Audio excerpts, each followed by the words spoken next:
আমরা আজকে শ্রীমদ্ ভগবত গীতা আহ, অষ্টম অধ্যায়ের 5 নম্বর শ্লোক থেকে পড়বো।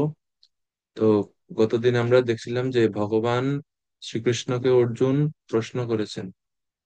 কয়টা প্রশ্ন করছেন? অধ্যায়ের শুরুতে অর্জুনের প্রশ্ন কয়টি ছিল?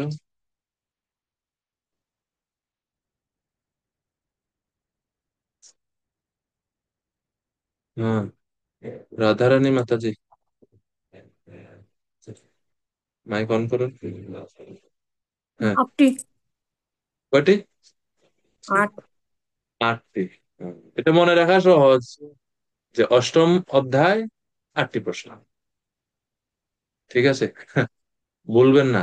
অষ্টম অধ্যায় 8টি প্রশ্ন মনে রাখতে পারবে। তো এই 8টি প্রশ্নের মধ্যে আচ্ছা, প্রশ্নগুলো কি ছিল কেউ বলতে পারবেন? কি কি প্রশ্ন? প্রথম প্রশ্ন কি? বা সিরিয়ালে না বললে এমনিতে মনে আছে, বলতে পারবেন?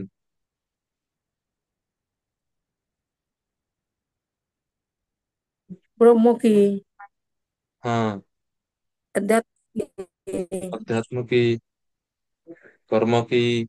আদি দৈব অভিভূতা কি? আদি ভৌত, আদি দৈব আদি, আদি দৈব আদি ভৌত ভৌত। ওকে। তো এই 8টি প্রশ্নের মধ্যে আমরা 7টি প্রশ্নের উত্তর ভগবান শ্রীকৃষ্ণ 3 এবং 4 নম্বর শ্লোকে দিয়েছেন, সংক্ষেপ আমরা দেখলাম গতদিনে। আর অর্জুনের জিজ্ঞাসিত অষ্টম প্রশ্ন ছিল, মৃত্যুকালে আমরা কিভাবে সেই অধিযোগ্য যে ভগবান সকলের হৃদয়ে অবস্থান করেন, সেই অধিযোগ্য ভগবানকে আমরা কিভাবে স্মরণ করব, বা সহজ কথায় এক কথায় মৃত্যুর সময় মৃত্যুকালে কিভাবে ভগবান শ্রীকৃষ্ণকে স্মরণ করা যায়। তো সেই প্রশ্নের উত্তরটি ভগবান এখন এই 5 নম্বর শ্লোক থেকে বাকি পুরো অধ্যায়ে এই প্রশ্নের উত্তর দিবেন। তো 5 থেকে 8 নম্বর শ্লোকে মৃত্যুকালে কৃষ্ণ স্মরণের কথা ভগবান স্বাভাবিকভাবে বলছেন, যে কিভাবে মৃত্যুর সময় ভগবান শ্রীকৃষ্ণকে স্মরণ করা উচিত, স্মরণ করলে কি হয় সেই বিষয়ে শ্লোক নম্বর 5 থেকে আমরা এখন শুরু করব। তো 5 নম্বর শ্লোক, সবার কাছে গীতা আছে তো, তাই না? ভগবত গীতা, হরিবল। জিজ্ঞাসা করবো, অনুবাদ করতেও বলবো, তো এই জন্য রেডি থাকবে। তো ভগবান এখন অষ্টম প্রশ্নের উত্তর দিচ্ছেন 5 নম্বর শ্লোক থেকে। মৃত্যুকালে জিতেন্দ্রিয় ব্যক্তিরা কিভাবে তোমাকে জানতে পারেন, সেই উপায় বা সেই প্রশ্ন তো ভগবান বলছেন। শ্রী ভগবান উবাচ অন্তকালে চ মামেব স্মরन् মুক্ত্বা কলেবরম ইয়ঃ প্রয়াতি সমদ্ভাবম याति নাস্ত্যত্র সংশয়ः। ভগবান এই শ্লোকে বলছেন, অন্তকালে চ, অন্তিম সময়ে, মৃত্যুর সময়ে। অন্তিম কালে মানে যে অন্তিম কালে বলতে কখন? মৃত্যুর সময়। মৃত্যুর সময়ে যিনি আমাকে স্মরণ করে দেহ ত্যাগ করেন, তিনি তৎক্ষণাৎ আমার ভাবই প্রাপ্ত হন। মদ ভাবম ইয়াতি। এবং এই বিষয়ে কোনো সন্দেহ নেই, নাস্তি অত্র সংশয়। অর্জুন, এতে কোনো সন্দেহ নেই যে তারা আমাকে লাভ করবে, তারা যে লাভ করবে এতে কোনো সন্দেহ নেই। এই জন্য বলছে অন্তে অন্তে অন্তকালে চ মামেব।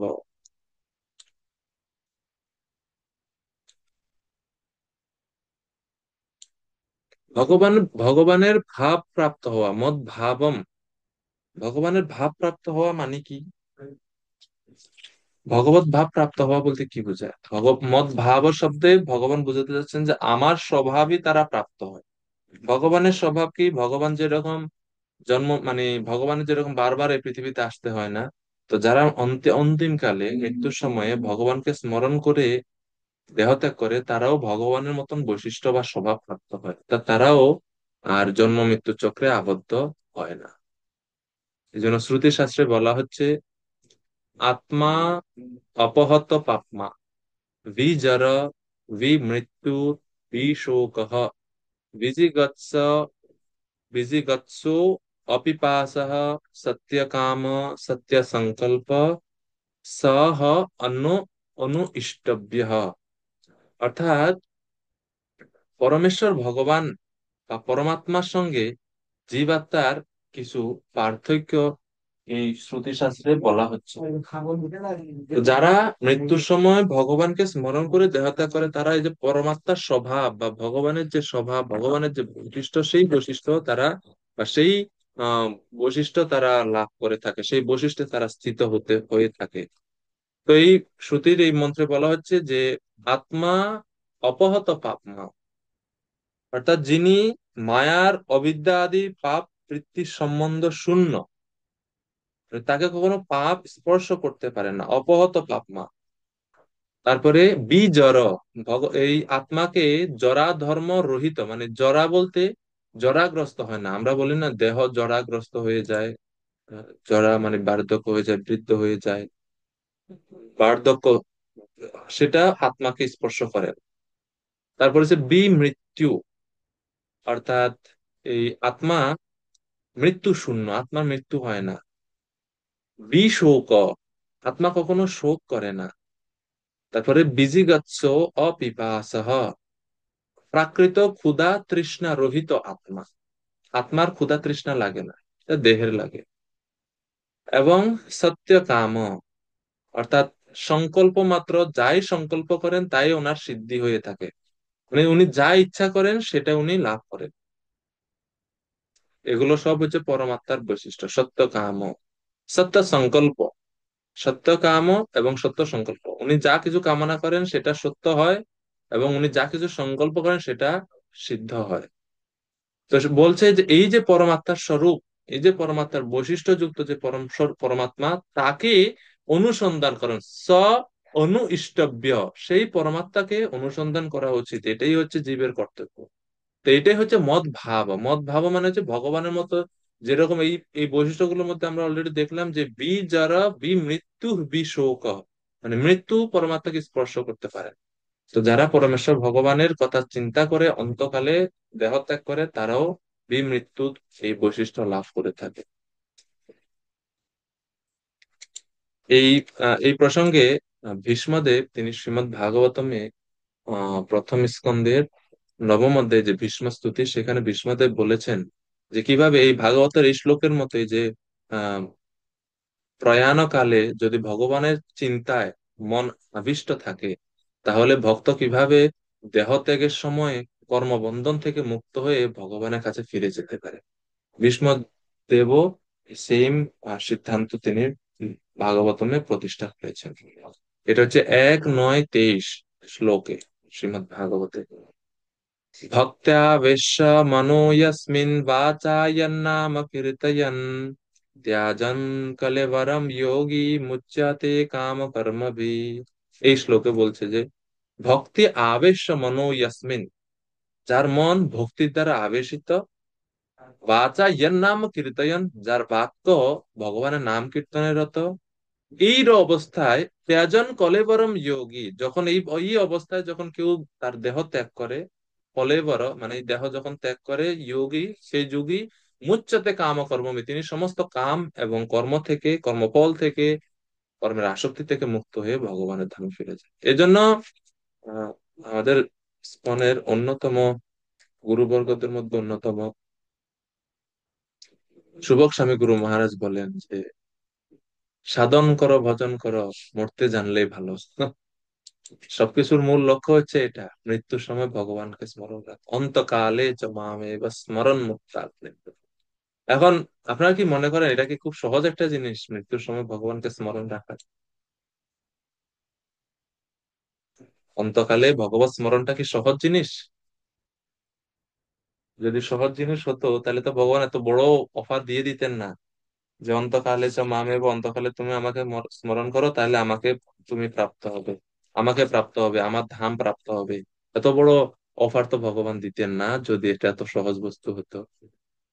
এর মানে অবশ্যই এটা সহজ না ভগবানকে স্মরণ করা। কারণ কি, সারা জীবন আমরা অনেক ব্যক্তি অনেক বস্তুর প্রতি আমাদের আসক্তি সৃষ্টি করে রাখছি। আমরা কৃষ্ণ ব্যতীত অন্য অনেককে আমাদের আশ্রয় বলে ভাবতেছি। আমরা ভাবতেছি যে বিপদে পড়লে এনারা আমাদেরকে রক্ষা করবে। আর এর কারণে যখন মৃত্যু নামক বিপদটা আসে, মৃত্যু নামক মহা বিপদটা যখন আসে, তখন আমরা কৃষ্ণের কাছে যাই না, কারণ সারা জীবন তো কৃষ্ণের কাছে গিয়ে অভ্যাস নেই। অসুখ হলে ডাক্তারের কাছে দৌড় দিছে, ছোট বাচ্চারা বিপদ হলে মা বাবাকে ডাক দেয়। তো স্বাভাবিক আমরা কৃষ্ণের কাছে গিয়ে তো অভ্যাস নাই। এই জন্য এই ভক্তিযোগ মানে হচ্ছে কি, প্রতি মুহূর্তে প্রতিদিন আমরা এটা স্মরণ করি যে কৃষ্ণ ছাড়া রক্ষাকর্তা আর কেউ নাই। এভাবে সারা জীবন আমরা কৃষ্ণের কাছে শরণাগত হওয়ার বা কৃষ্ণের কাছে আশ্রয় প্রার্থনা করার একটা শিক্ষা নিতে হবে, নেওয়া উচিত আমাদের। তাহলেই অন্তকালে বা ত্যজন কলেবরম কালে আমরা ভগবানকে স্মরণ করে ভগবানের আশ্রয় লাভ করে ভগবানের কাছে ফিরে যেতে পারি। নচেত ওই সারা জীবন যে কর্মগুলো করলাম সেই কর্মগুলোর কথাই মনে পড়ে যায়, তখন আর ভগবত স্মৃতি, ভগবানের কথা আর মনে পড়বে না। তো সেই জন্য খুবই সাবধান হওয়া উচিত, খুবই সাবধান হওয়া উচিত। বড় বিপদ সম্মুখে উপস্থিত, বড় বিপদ, অনেক বড় বিপদ।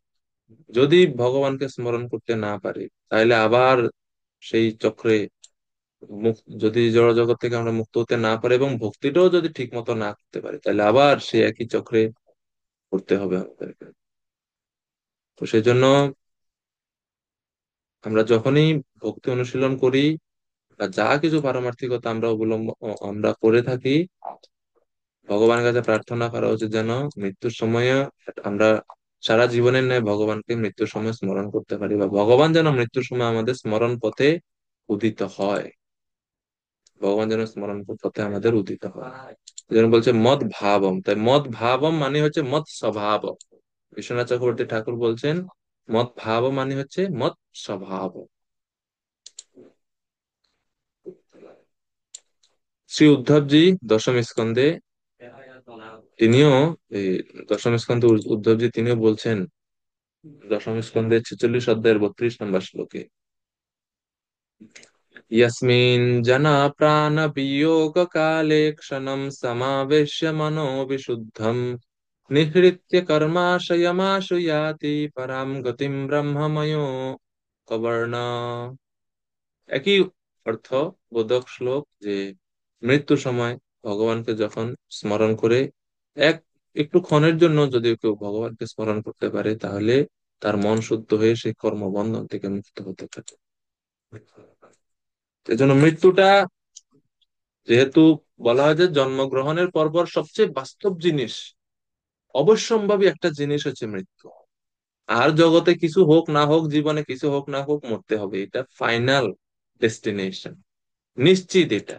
তো এই নিশ্চিত বস্তুর জন্য কেন আমরা প্রস্তুতি হচ্ছি না, প্রস্তুত প্রস্তুতি নিচ্ছি না কেন? শাস্ত্রে বলা হচ্ছে যে মৃত্যুর ব্যাপারটা আসলে এমন না যে মৃত্যু আমাদের মানে একদিন হয়। আমরা যদি আর একটু বৃহৎ দৃষ্টিভঙ্গিতে থেকে দেখি, আমরা কিন্তু প্রতি মুহূর্তে মারা যাচ্ছি। প্রতিটা মুহূর্তে আমাদের মৃত্যু হচ্ছে। দেহের মধ্যে শত লক্ষ কোটি কোষ মুহূর্তে মুহূর্তে সৃষ্টি হচ্ছে, ধ্বংস হচ্ছে।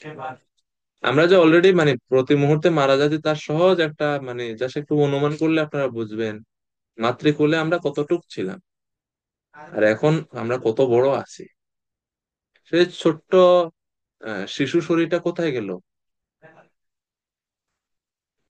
আছে এখন? নাই। এবার মরে গেছে ওই দেহটা, ওই দেহটা শেষ। ধ্বংস প্রতিনিয়ত হচ্ছে। আর এই ধ্বংসের সর্বশেষ ধাক্কাটার নামই হচ্ছে মৃত্যু, যেটা সব কিছুর সঙ্গে সম্পর্কটা শেষ করে দেয় এভাবে। এখন ভগবান পরের শ্লোকে বলছেন যে এই জন্য মৃত্যুটা যেহেতু অন্তিম মানে গতি আমাদের, এই জন্য নীতিশাস্ত্রে বলা হচ্ছে যে কেউ যদি এই একটা কথা মনে রাখে, তাহলে নিশ্চিত সে সারা জীবন ভগবত ভক্তি করবে এবং ভগবানকে স্মরণ করে চলবে। কি কথা সেটা? নীতি শাস্ত্রে বলা হয়েছে যে যখন আমরা জীবন ধারণ করি বা আমরা যখন এই জগতে বেঁচে থাকি, বেঁচে থাকার সময় আমাদের এই কথাটা মনে রাখা উচিত যে গৃহীত ইব কেশেষু মৃত্যু না ধর্মমাচরে। বুঝতে পারছেন? গৃহীত ইব কেশেষু, একজন সাধকের বা একজন সচেতন ব্যক্তির, বুদ্ধিমান ব্যক্তির এটা কর্তব্য, এটা মনে করা যে মৃত্যু আমার চুল ধরে আছে, মৃত্যু আমার চুল ধরে আছে, অলরেডি ধরে আছে, সকলের ধরে আছে, জাস্ট টান দেওয়ার বাকি। এমন না মৃত্যু পিছনে দাঁড়িয়ে আছে, পিছনে না, ধরে আছে চুল, জাস্ট সময় হবে টান দিবে, শেষ, টান দিবে মানে শেষ। তো এই জন্য বলা হচ্ছে যে মানে এর মানে আমাদের বুঝতে হবে যে আমরা জানি না কখন আমরা মৃত্যুবরণ করব। এই জন্য প্রতি মুহূর্তে প্রতি সেকেন্ডে আমাদের মৃত্যুর জন্য রেডি থাকা উচিত।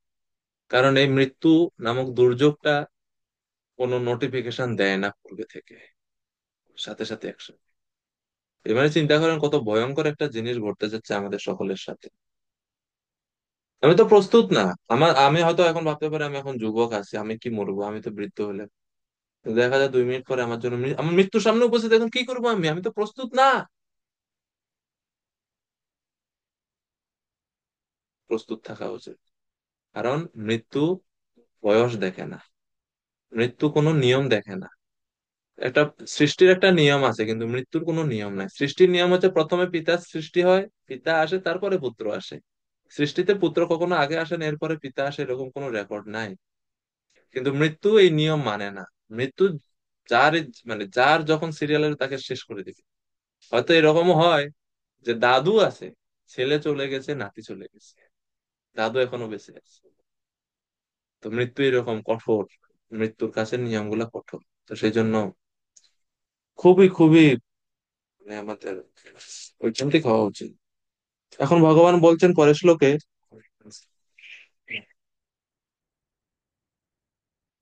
মৃত্যুকালে যারা আমাকে স্মরণ করে তারা তো আমাকে প্রাপ্ত হয়। 5 নম্বর শ্লোকে বলছেন, কিন্তু যারা আমাকে স্মরণ করে না, অন্য কাউকে যারা স্মরণ করে, তারা কাকে লাভ করবে? তো 6 নম্বর শ্লোকে ভগবান সেই উত্তর দিচ্ছেন, ইয়ম ইয়ম বাপি স্মরণ ভাবম ত্যজন্ত্যন্তে কলেবরাম তম তমেবৈতি কৌন্তেয় সদা তৎ ভাব ভাবিতা। সর্বাণী মাতাজি কৃপা করে অনুবাদ করুন 6 নম্বর শ্লোক। ওম নমঃ ভাগবতে বাসুদেবায়। অনুবাদ, জয় শিলা প্রভুপাদ। অন্তিম কালে যিনি যে ভাব স্মরণ করে দেহত্যাগ করে, তিনি সেই ভাবে ভাবিত তত্ত্বকেই লাভ করেন। হরে কৃষ্ণা। ভগবান বলছেন, আমাকে যদি স্মরণ না করে, অন্য কেউকে স্মরণ করে, অন্য কিছুকে স্মরণ করে, যে যেটাকে স্মরণ করবে, যে ভাব স্মরণ করে দেহত্যাগ করে, তিনি সেই ভাবে ভাবিত তত্ত্বকে লাভ করবে। আমরা শ্রীমদ্ ভাগবতমে জড় ভরতের দৃষ্টান্ত দেখতে পাই। অন্যতম উদাহরণ এই শ্লোকের। তিনি মৃত্যুর সময় হরিণ শাবকের কথা স্মরণ করে দেহত্যাগ করেছেন, পরবর্তী জীবনে হরিণ দেহ লাভ করেছেন। বলছে যে যেমন ভাবে স্মরণ করে, চিন্তা করে, কোন সময়, ফলে বরং ত্যজন্তি অন্তে, মৃত্যুর আগে বা অন্তিম কালে তিনি সেইভাবে ভাবিত তত্ত্বকেই লাভ করেন। যেরকম প্রভুপাদ তাৎপর্যে দুইটা দৃষ্টান্ত দিচ্ছেন। আগের শ্লোক শুয়োপোকা এবং ভরত মহারাজের দৃষ্টান্ত, দুইটা দৃষ্টান্ত এখানে আমরা দেখতে পাচ্ছি। প্রভুপাদ প্রথম বলছেন মৃত্যুর সংকটময় মুহূর্তে কিভাবে জীবের প্রকৃতির পরিবর্তন হয়, সেই কথা এখানে ব্যাখ্যা করা হয়েছে। প্রভুপাদ বলছেন, জড়ভরতের উদাহরণ প্রভুপাদ দিয়েছেন যে কিভাবে উপযুক্ত মনোভাবে আবিষ্ট হয়ে দেহত্যাগ করা যায়। কোনো ব্যক্তি, কোনো মহান ব্যক্তি হয়েও মৃত্যুর সময়, এক মহান ব্যক্তি হয়েও মৃত্যুর সময় মহারাজ ভরত হরিণের কথা চিন্তা করেছিলেন, তাই পরবর্তী জীবনে তিনি হরিণ শরীর প্রাপ্ত হন।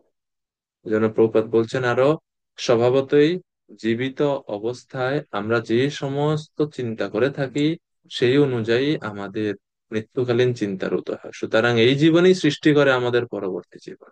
তাই আমাদের উচিত প্রতি মুহূর্তে কৃষ্ণ ভাবনায় মগ্ন থাকা। হরে কৃষ্ণ কৃষ্ণ কৃষ্ণ হরে হরে, হরে রাম রাম রাম হরে হরে, এই মহামন্ত্র জপ এবং কীর্তনে নিজেদেরকে যুক্ত রাখা। শুঁয়োপোকার উদাহরণ দিলেন এর আগের শ্লোকে তাৎপর্য প্রভুপাদ। যে শুঁয়োপোকা কি করে, বলছে যে শুঁয়োপোকা সে আহ বিভিন্ন প্রাণীদেরকে, ছোট ছোট পোকাকে যত্ন ধরে আনে এবং তার বানানো গুটির মধ্যে প্রবেশ করিয়ে সেই গুটিটা বন্ধ করে দেয়। সে গুটি নির্মাণ করছে ধৈর্য এবং অধ্যবসায় নিয়ে, কিন্তু সেই গুটির মধ্যে সে নিজেকে গুটিয়ে বন্ধ করে দিচ্ছে, গুটির মুখ বন্ধ করে দিচ্ছে। তো এর ফলে সে পরবর্তীতে প্রজাপতির রূপ নেয়। শুঁয়োপোকা প্রজাপতির কথা চিন্তা করতে করতে করতে করতে পরবর্তীতে সে প্রজাপতির দেহ ধারণ করে শুঁয়োপোকা। তেমনি প্রবাদ বলছেন যে সর্বদা বিশেষ কিছু চিন্তা করার ফলে আমরা বিশেষ দেহ লাভ করি, আর আমরা যদি সারা জীবন কৃষ্ণের কথা চিন্তা করি তাহলে আমরাও কৃষ্ণকেই লাভ করতে পারবো। এখন এই কথা শুনে ভারমুক্ত হয়ে অর্জুন হয়তো ভাবতে পারেন যে কৃষ্ণ তাকে স্মরণ করার কথা বলছেন, তাহলে এর মানে আমাকে আর যুদ্ধ করা লাগবে না, কৃষ্ণকে স্মরণ করলেই হবে, যুদ্ধ টুদ্ধ করা লাগবে না, ঠিক আছে আমি যাচ্ছি। তো কৃষ্ণ এখন সেই ভুল ধারণাটি সরিয়ে দিচ্ছেন অর্জুনের মন থেকে। তস্মাৎ সর্বেষু কালেষু মাম অনুস্মর যুদ্ধ চ ময়ি অর্পিত মনোবুদ্ধি মামেব এষ্যসি অসংশয়। ভগবান বলছেন মৃত্যুকালে স্মরণ অনুযায়ী গতি লাভ হয়। তো সেই জন্য ভগবানকে স্মরণ করার জন্য মানুষের কি করা উচিত, এবং অর্জুন তোমার কি করা উচিত? না, তোমার করা উচিত হচ্ছে সর্বদা আমাকে স্মরণ করে তোমার স্বভাব বিহিত যুদ্ধ করা উচিত। তাহলে তোমাকে তাহলে আমাতে তোমার মন ও বুদ্ধি অর্পিত হবে এবং নিঃসন্দেহে তুমি আমাকেই লাভ করবে।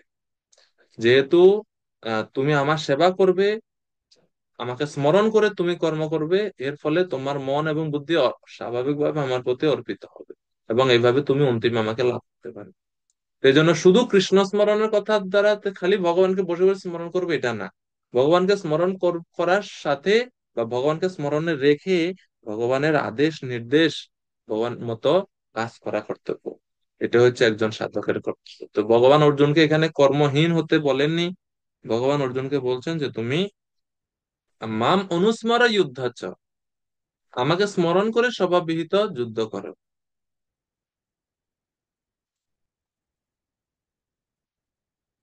অর্থাৎ কর্তব্য পালন করতে হবে এবং সেই সাথে যুদ্ধ করতে হবে।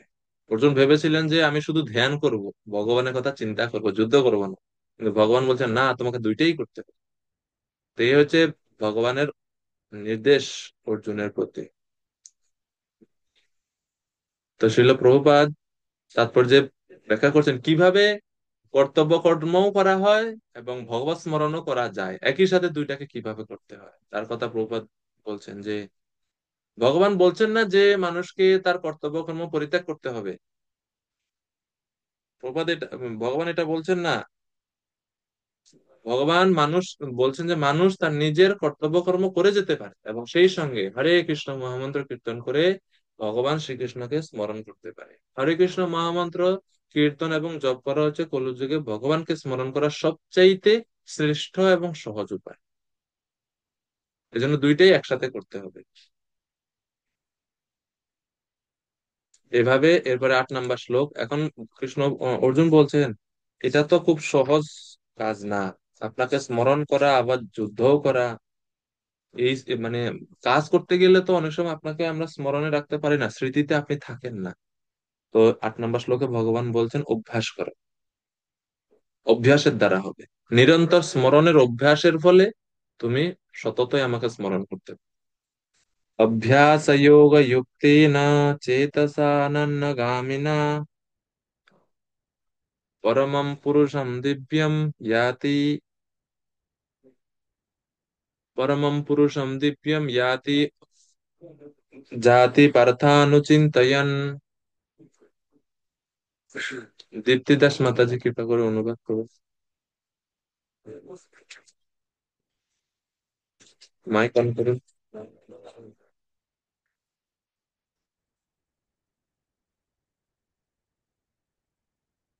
হচ্ছে না? হচ্ছে না তো। হ্যাঁ, এখন হয়েছে, শুনছি। হরে কৃষ্ণ। অনুবাদ করো।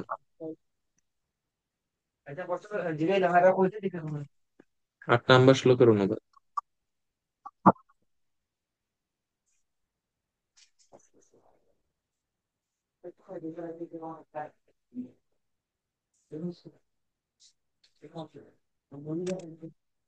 কৃষ্ণ, হে পার্থ, অভ্যাস যোগে যুক্ত হয়ে একাগ্রচিত্তে যিনি অনুক্ষণ পরম পুরুষের চিন্তা করেন, তিনি অবশ্যই তাকে প্রাপ্ত হবেন। ধন্যবাদ মাতাজি। এখন ভগবান বলছেন যে অর্জুন, তুমি যদি আমাকে অন্তিমকালে স্মরণ করতে চাও, তাহলে তোমাকে সারা জীবন স্মরণের অভ্যাস করতে হবে। সর্বকালীন স্মৃতি অন্তিমকালে স্মৃতির কারণ হয়ে থাকে, এই কথা দৃঢ়ভাবে বোঝানোর জন্য, ভালো করে বোঝানোর জন্য ভগবান এখন অভ্যাস ইতি বা অভ্যাস যোগ যুক্তেন এই শ্লোক বলছেন। অভ্যাস অর্থাৎ স্মরণের সাপ, মানে যে স্মরণ করার যে প্রক্রিয়া, সেটা অভ্যাস করা, ভগবানকে স্মরণ করা। একাগ্রতা, মনে ভগবানের প্রতি মনকে একাগ্র করতে শিখা। এর ফলে কি হবে, তখন অন্তিম কালে আমরা ভগবানকে স্মরণ করতে পারবো। এই জন্য অভ্যাসের কথা বলছেন। অভ্যাস মানে মনের কাজই হচ্ছে, আহ মন বা ইন্দ্রিয় সমূহ স্বাভাবিকভাবে বিচলিত হয়, বিষয়ের অভিমুখে ধাবিত হয়। আর একজন সাধকের কাজ হচ্ছে বারবার সেগুলোকে ধরে ধরে কৃষ্ণের কাছে আনা। চলে যাচ্ছে, আবার ফিরে আনা, আবার ফিরে আনা, আবার ফিরে আনা, এটা চলতে থাকবে। এই সম্বন্ধে শ্রীমদ্ ভাগবতমে বলা হচ্ছে, অভ্যাসেনা আত্মনো যোগী ধারয়েদ অচলম মনঃ। অর্থাৎ অভ্যাসের দ্বারা যোগী পুরুষ মনকে নিশ্চল ভাবে ধারণ করবেন। তো ভগবানও এইভাবে অভ্যাসের কথা বলছেন। তো অভ্যাসে করে, অভ্যাসের দ্বারাতে সেই ভগবানের চিন্তা, ভগবানকে স্মরণ করতে হবে, তাহলে আমরা মৃত্যুর সময় ভগবানকে স্মরণ করতে পারি। তো প্রভুপাদ বলছেন এই শ্লোকের তাৎপর্য যে, এই শ্লোকে ভগবান শ্রীকৃষ্ণ তাকে স্মরণ করার গুরুত্ব প্রতিপন্ন করেছেন। নববিধা ভক্তির একটি অঙ্গ হচ্ছে স্মরণ, তাই না? শ্রবণ, কীর্তন, এরপরে হচ্ছে স্মরণ। তো স্মরণ এটা ভগবত ভক্তির একটা অন্যতম অঙ্গ, এটা সকলের আমাদের এটা অনুশীলন করা উচিত, ভগবানকে স্মরণ করা। এবং এই শ্লোকের তাৎপর্যে শুয়োপোকার উদাহরণ দেওয়া হয়েছে, যে যে সর্বক্ষণ এই সম্পর্কে শুয়োপোকার উদাহরণের অবতারণা করা হয়, যে সর্বক্ষণ প্রজাপতি হওয়ার চিন্তায় মগ্ন থাকার ফলে সেই জীবনে প্রজাপতিতে রূপান্তরিত হয়। সেই রকম আমরাও যদি সর্বক্ষণ শ্রীকৃষ্ণের চিন্তা করি, কৃষ্ণের রূপের কথা চিন্তা করি, কৃষ্ণের লীলার কথা চিন্তা করি, কৃষ্ণের আহ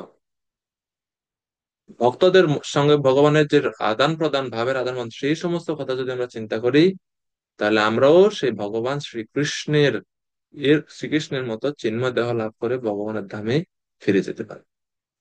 তো এই পর্যন্ত, 8 নম্বর শ্লোক পর্যন্ত ভগবান স্মরণ কথা বলছেন। এখন শ্লোক নাম্বার 9 থেকে 13 পর্যন্ত যোগ মিশ্র ভক্তির সাহায্যে কিভাবে শ্রীকৃষ্ণকে স্মরণ করা যায় সেই সম্বন্ধে ভগবান বলছে। যে কৃষ্ণ স্মরণ যে খালি ভক্তরা করে তা না, যোগীরাও ভগবানকে স্মরণ করে, কেউ তাদের পন্থাটা একটু ভিন্ন। তো 9 থেকে 13 কৃষ্ণ স্মরণ, কিন্তু কিভাবে কৃষ্ণ স্মরণ, ধ্যানের মাধ্যমে বা ধ্যান পন্থ অনুশীলনের মাধ্যমে ভগবানকে কিভাবে স্মরণ করায় যোগীরা, সেই সম্বন্ধে ভগবান বলছে। তাইলে এতক্ষণ পর্যন্ত ভগবান স্মরণ করার উপরে জোর দিয়েছেন, কিন্তু এখন তিনি ব্যাখ্যা করবেন কি কি উপায়ে ভগবানকে স্মরণ করা যায়।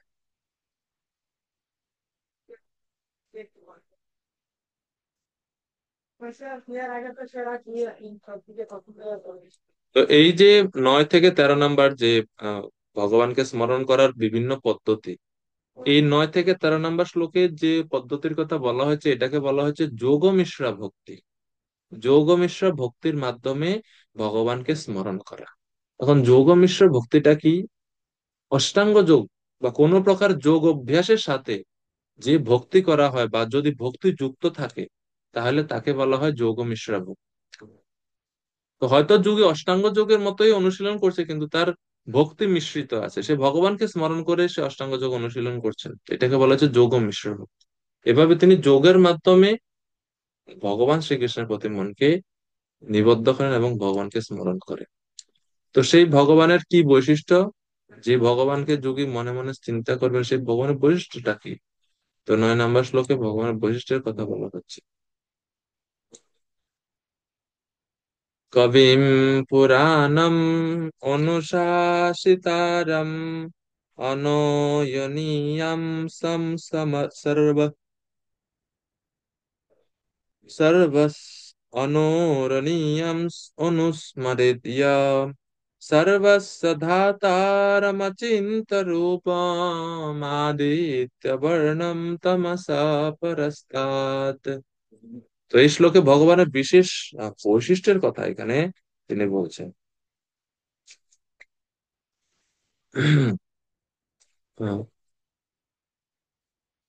কলাবতী সচী দেবী মাতাজি কৃপা করে 9 নম্বর শ্লোকের অনুবাদ করবেন। মাইক অন করুন কৃপা করে।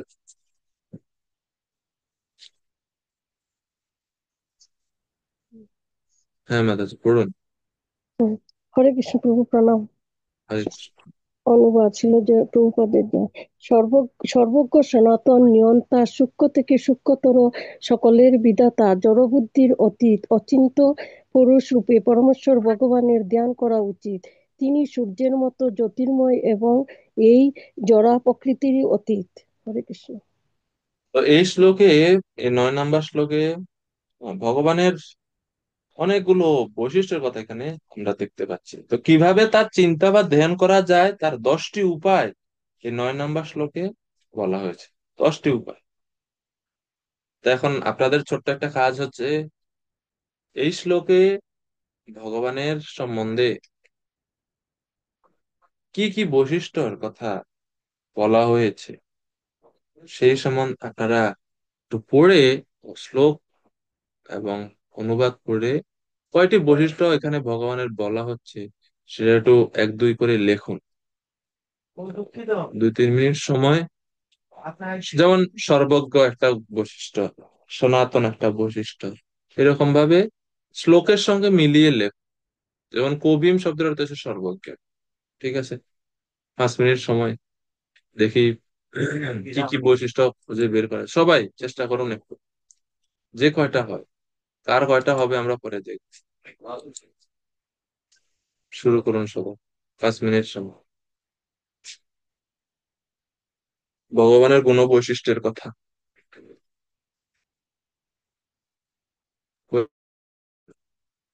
হ্যান্ড রেজ করে বলবেন।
হ্যাঁ, মিতু মন্ডল মাতাজি হ্যান্ড রেজ করছেন, বলুন।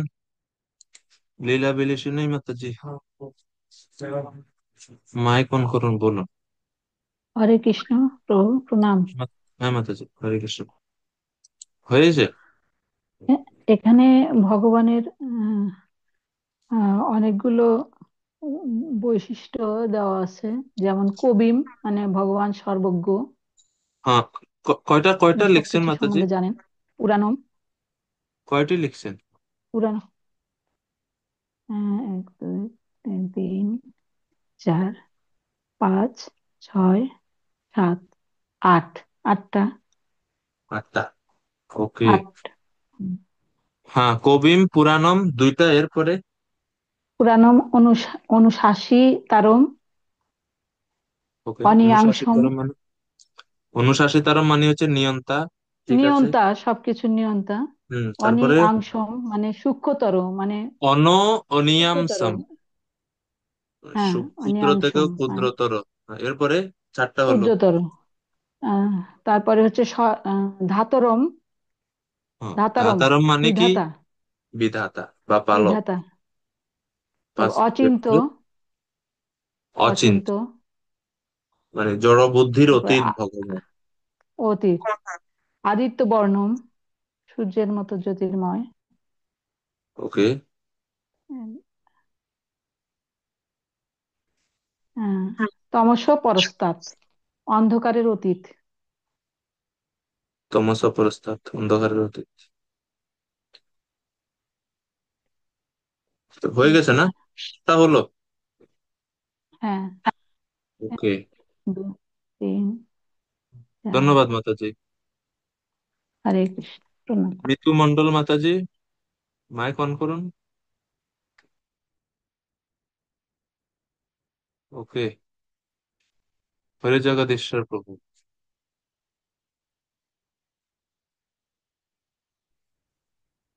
হরে কৃষ্ণ প্রভুজি। আমি মাতাজি যে 10টা লিখেছি। বললেন, হ্যাঁ, এক্সট্রা কোনটা কোনটা আপনি লিখলেন? উনি যেটা বললেন এই ছাড়া আর কোনটা কোনটা এক্সট্রা আছে? উনি, আমি তো বাংলায় গুলো লিখেছি। পুরুষ রূপে পরমেশ্বর ভগবান, এটা বোধহয় বলেননি উনি। সূর্যের মতো জ্যোতির্ময়, আমার 10টা হয়েছে। আচ্ছা, একটু প্রথম থেকে বলেন 10টা কি কি? সর্বজ্ঞ, সনাতন, নিয়ন্তা, অণু থেকে সূক্ষ্মতর, সকলের বিধাতা, জড়বুদ্ধির অতীত, অচিন্ত, পুরুষ রূপে পরমেশ্বর ভগবান, 9 সূর্যের মতো জ্যোতির্ময়, আর 10 তমসাচ্ছন্ন জড় প্রকৃতির অতীত।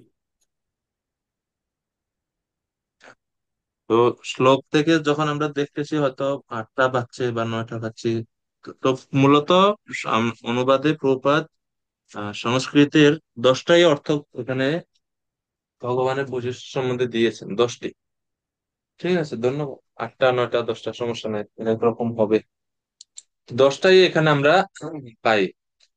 তো এই যে বৈশিষ্ট্যগুলো বলছে, তো এই জন্য শিল প্রভুপাদ বলছেন যে প্রথমে বলা হচ্ছে যে কিভাবে ভগবানের কথা চিন্তা করতে হয়, এই শ্লোকে তা বর্ণনা করা হয়েছে। কি কি ভাবে আমি ভগবানকে চিন্তা করতে পারি? আমি ভগবানকে কবি বা সর্বজ্ঞ বলে চিন্তা করতে পারি। তারপরে আমি ভগবানকে সবকিছুর উৎস বা আদি বা প্রাচীন পুরুষ রূপে তাকে চিন্তা করতে পারি, সবকিছুর উৎস সম্বন্ধে তাকে চিন্তা করতে পারি। পরম নিয়ন্তা রূপে আমি তাকে চিন্তা করতে পারি। তিনি ক্ষুদ্র থেকেও ক্ষুদ্র হতে পারেন, সেরূপে আমি তাকে চিন্তা করতে পারি। তিনি আমাদের বিধাতা বা পালক, সেইভাবে আমি ভগবানকে চিন্তা করতে পারি। তিনি জড় বুদ্ধির অতীত, অচিন্ত, এইভাবে আমি ভগবানকে উপলব্ধি বা বোঝার চেষ্টা করতে পারি। তিনি সূর্যের মতো জ্যোতির্ময়, এইভাবে আমি ভগবানকে উপলব্ধি করতে পারি। মোটামুটি অনেক ভাবে প্রভুপাদের জন্য বলছেন যে এই সমস্ত ভাবে বা এই সমস্ত গুণের বৈশিষ্ট্যের কথা চিন্তা করার মাধ্যমে আমরা ভগবানকে চিন্তা করতে পারি। এই জন্য প্রভুপাদ বলছেন যে এর থেকে আমরা বুঝতে পারি যে ভগবান নির্বিশেষ নয়। ভগবানের এই যে যারা নির্বিশেষবাদী তারা যে বলে ভগবান শূন্য, এই শ্লোক থেকে সেরকম বোঝা যায় না, কারণ শূন্য কিছুর কোনো বৈশিষ্ট্য হতে পারে না, এত বৈশিষ্ট্য ওনার থাকবে না। তো এই জন্য শ্রীকৃষ্ণকে চিন্তা করা পন্থা খুবই সহজ এবং এখানে বাস্তবসম্মত ভাবে তা বর্ণনা করা হয়েছে। তো প্রথমে আমাদের জানতে হবে ভগবান হচ্ছেন একজন পুরুষ বা একজন ব্যক্তি।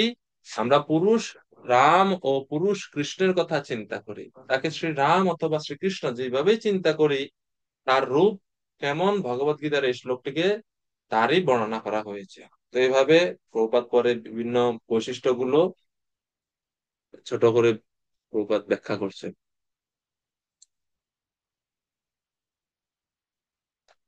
এরপরে যেহেতু এখন অষ্টাঙ্গ যোগের বা যোগ মিশ্র ভক্তির মাধ্যমে ভগবানকে স্মরণের বিধি বলা হচ্ছে, তো 10 নাম্বার শ্লোক, 10 থেকে 13 নাম্বার শ্লোকে ষট চক্র যোগ অভ্যাসের পন্থার মাধ্যমে তারা কিভাবে ভগবানকে স্মরণ করে সেই পন্থা বা সেই পদ্ধতি কৃষ্ণ এখন ব্যাখ্যা করছেন। মানে যোগীরা কিভাবে তাদের অষ্টাঙ্গ যোগ পন্থার মাধ্যমে ভগবানকে স্মরণ করে মৃত্যুর সময় তার বর্ণনা দিচ্ছে। শ্লোক নাম্বার 10।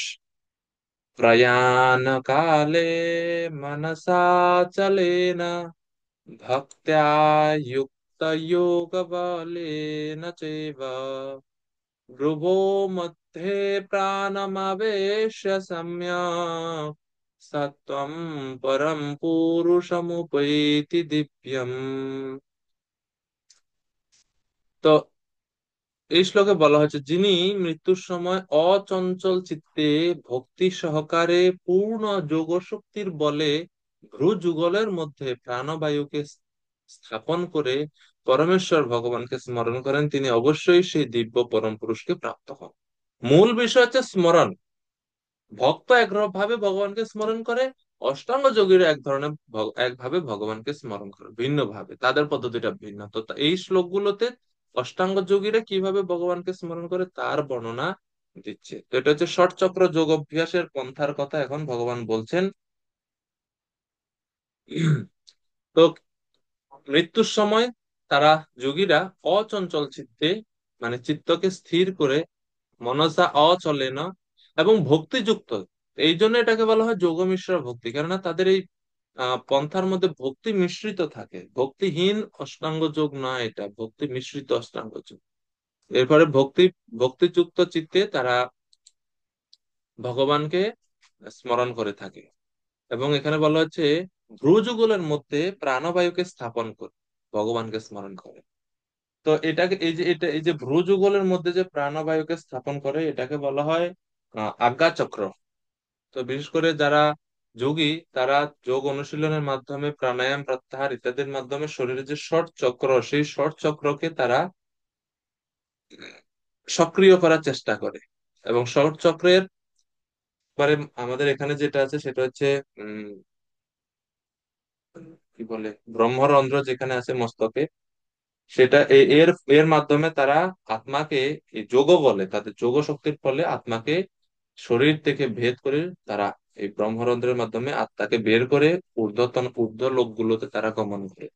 তো এই আজ্ঞা চক্রের মাধ্যমে তারা প্রাণ শক্তিকে আজ্ঞা চক্রে স্থাপন করে তারা ভগবানকে স্মরণ করে এই দেহ তারা ত্যাগ করে। তো এই হচ্ছে ষট চক্র অষ্টাঙ্গ যোগীদের পদ্ধতি। এরপরে 11 নম্বর শ্লোকে আরো বলা হচ্ছে, यदक्षरं वेदविदा वदन्ति विशन्ति यतया वीतरागा यदिच्छन्त ब्रह्मचर्यं चरन्ति तत्ते पदं संग्रहेण प्रवक्ष्ये। বেদবিদ পণ্ডিতেরা যাকে অক্ষর বলে অভিহিত করেন, বিষয়ে আসক্তি শূন্য সন্ন্যাসীরা যাতে প্রবেশ করেন, ব্রহ্মচারীরা যাকে লাভ করার ইচ্ছায় ব্রহ্মচর্য পালন করেন, তার কথা আমি সংক্ষেপে তোমাকে বলবো।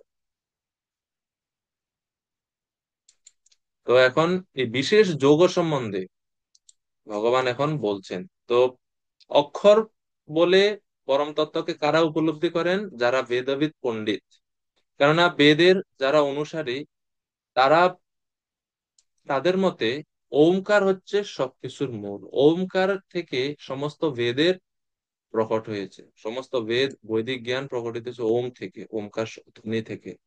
তো সেজন্য তারা অক্ষর, পরম ব্রহ্মকে তারা অক্ষর বলে অভিহিত করেন। ওমকার হচ্ছে তাদের কাছে সবকিছু। ওমের উপাসনা করেন তারা, হরিওম বা ওম, ওমকার।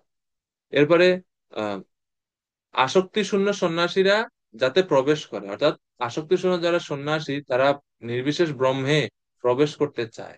ব্রহ্মচারীরা সেই একই পরম তত্ত্বকে লাভ করার জন্য ব্রহ্মচর্য পালন করে। সেই ভগবানের কথা এখন ভগবান, সেই পরম তত্ত্ব সম্বন্ধে অর্জুনকে এখন ভগবান বলবেন, হে অর্জুন, আমি তোমাকে তা সংক্ষেপে উপস্থাপন করছি।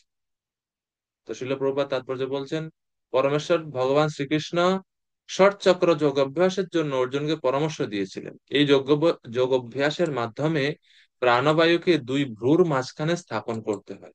অর্জুন ষট চক্র যোগ অভ্যাস জানতেন না বলে মেনে নিয়ে পরবর্তী শ্লোকগুলোতে পরমেশ্বর তার অভ্যাস পদ্ধতি বর্ণনা করছেন।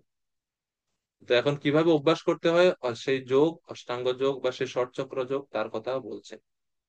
এরপরে প্রভুপাদ দ্বিতীয় প্যারাগ্রাফে ব্রহ্মচর্য সম্বন্ধে বলছেন যে বৈদিক শিক্ষা অনুসারে বিদ্যার্থীদের শুরু থেকেই ওম উচ্চারণের শিক্ষা দেওয়া হয় এবং তারা আচার্যের সান্নিধ্যে থেকে পূর্ণ ব্রহ্মচর্য পালন করে নির্বিশেষ ব্রহ্মজ্ঞান লাভ। কিন্তু আধুনিক যুগে এরকম ব্রহ্মচারী জীবনযাপন করা একেবারে অসম্ভব হয়ে পড়েছে, কেননা এই শিক্ষাটা কোন স্কুল কলেজগুলোতে এখন আর দেওয়া হচ্ছে না। কিভাবে ব্রহ্মচর্য পালন করতে হয় বা কিভাবে মেয়েদের সতীত্ব পালন করতে হয়, উভয় শিক্ষারই ঘাটতি। কারণ প্রবাদ বলছে কেন সম্ভব হচ্ছে না, সারা বিশ্বে জ্ঞানের বিভিন্ন বিভাগের জন্য অনেক শিক্ষা কেন্দ্র রয়েছে, কিন্তু এমন একটিও শিক্ষা কেন্দ্র কোথাও নেই যেখানে ব্রহ্মচর্য আচরণ করা শিক্ষা দেওয়া হয়। ব্রহ্মচর্য আচরণ না করে পারমার্থিক উন্নতি লাভ করা অত্যন্ত কঠিন। তাই চৈতন্য মহাপ্রভু আমাদের নির্দেশ দিয়েছেন নিরন্তর ভগবত নাম, হরে কৃষ্ণ কৃষ্ণ কৃষ্ণ হরে হরে, হরে রাম রাম রাম হরে হরে, এই মহামন্ত্র কীর্তন করা। এটা হচ্ছে পরম তত্ত্ব উপলব্ধির সহজ সহজ উপায়। অষ্টাঙ্গ যোগ অনুশীলনকারীরা ওমকার জপ করবে, ব্রহ্মচর্য পালন করবে। প্রভুপাদ বলতে কলিযুগ এগুলো সবই কঠিন, না করছেন না প্রভুপাদ, যেগুলো করতে হবে না এগুলো তো অবশ্যই করা উচিত, কিন্তু এরকম মানুষ বা এরকম সাধক কঠোরভাবে পালন করতে পারেন সমস্ত নিয়ম কানুন খুঁজে পাওয়া যায় না। এই জন্য প্রভুপাদ বলছেন আমাদের বেশি করে হরি নাম করা উচিত। হরি নাম করলে ব্রহ্মচর্য পালন করতে আমরা সক্ষম হব, চিত্ত শুদ্ধ হবে। চিত্ত শুদ্ধ হলে ব্রহ্মচর্য পালন করা যায়, সংযম জীবন যাপন করা যায়। চিত্ত যখন বিচলিত হয় তখনই সংযম ভঙ্গ হয়। সেজন্য ভক্ত জীবনে আমাদের অত বেশি চাকচিক্যতার দিকে যাওয়া উচিত না। যেই জীবনে চিত্ত চিত্ত বিচলিত হয়, যা দেখলে, যে দৃশ্য দেখলে, যে ছবি দেখলে, যে গান শুনলে, যে মানুষের সঙ্গ করলে, এসব কিছু বর্জন করা উচিত। কারণ আমাদের জীবনের উদ্দেশ্য না সুখ ভোগ করা। দুনিয়াটা মস্ত বড়, খাওয়া দাওয়া ফুর্তি করো, বিষয় মানুষদের জন্য, ভক্তদের জন্য এটা না। বুঝা গেছে? তো সেজন্য খুব সাবধানতার সহিত আমাদের চলতে হবে। কারণ জড় জগতের মানে প্রবণ প্রবণতাটাই এরকম যে মানে শত শত আসক্তি আমাদেরকে অলরেডি বেঁধে রেখেছে। এগুলা থেকে মুক্ত হওয়াটাই কত কঠিন। সেজন্য ভক্তি জীবনটা সিরিয়াস নেওয়া উচিত। তো সেই যোগ অভ্যাসের বিভিন্ন প্রণালী, পরমাত্মা পুরুষকে প্রাপ্ত হওয়ার বিভিন্ন পদ্ধতি, কিভাবে যোগ অভ্যাস করতে হয় তার বর্ণনা ভগবান ধীরে ধীরে বলছে। তো 12 নম্বর শ্লোকে ভগবান বলছেন দুইটি অঙ্গের কথা, প্রত্যাহার এবং ধারণা। অষ্টাঙ্গ যোগের যে 8টি অঙ্গ, যম, নিয়ম, আসন, প্রাণায়াম, প্রত্যাহার, ধারণা, ধ্যান, সমাধি, তা হলো। তো এই 8টার মধ্যে প্রত্যাহার এবং ধারণা, এই দুইটি স্তরের বর্ণনা 12 নম্বর শ্লোকে ভগবান শ্রীকৃষ্ণ অর্জুনকে উপদেশ দিচ্ছেন। সর্বদ্বারাণি সংযম্য মনঃ হৃদি নিরুধ্য চ মূর্ধ্নি আধায় আত্মনঃ প্রাণম আস্থিত যোগ ধারণম। ইন্দ্রিয়ের সব কটি দ্বার সংযত করে, মনকে হৃদয়ে নিরোধ করে এবং ভ্রুদয়ের মধ্যে প্রাণ স্থাপন করে যোগে স্থিত হতে হয়। এ হচ্ছে যোগের পন্থা।